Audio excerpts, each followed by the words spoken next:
Good day, please introduce me yourself. Good day, my name is Daniela Picalimag, 24, this is in coming August. I graduated at Isabel State University, City of Ilagan campus with Bachelor of Secondary Education.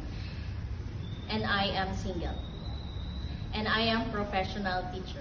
Okay, so can you tell me about your work experience? I work as a domestic helper here in the Philippines with one children and one couple. And I do the household chores like cleaning, laundering, car wash, and most especially take care of the child.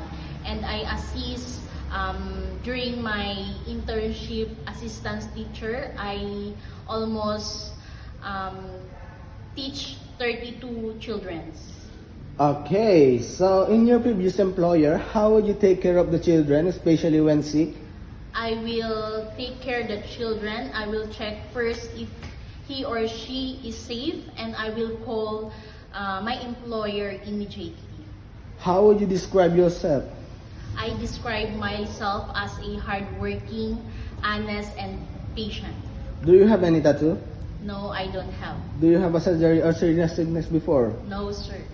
Do you have an allergy to certain foods? No, sir. Okay, so why do you want to work abroad? I want to work abroad because I want to help my family, not only my family but to help my younger sister who are currently studying here in the Philippines.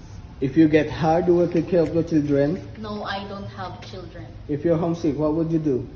If I am homesick, I will always remind myself that this job is important, and I will call my family during my day off. Okay, so what time do you usually sleep and wake up when you are working? I usually sleep around 10 p.m. and I wake up around 5 a.m. Are you the one who does the cooking and do market at home? Yes, sir. Sometimes kids are super active and they tend to be out of control. How would you control your temper? I am more patient and calmer, sir.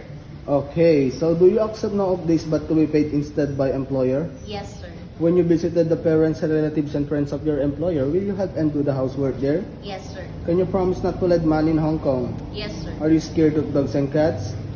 No, sir. Are you willing to share room with kids? Yes, sir. Do you promise not to use cell phone during working hours? Yes, sir. Do you promise to finish your contract? Yes, sir, because this job is important not to myself but to my family. Okay, can you cook Chinese foods? No, sir, but I am willing to learn Chinese food. Can I sing a nursery song? Yes, sir. Sing it.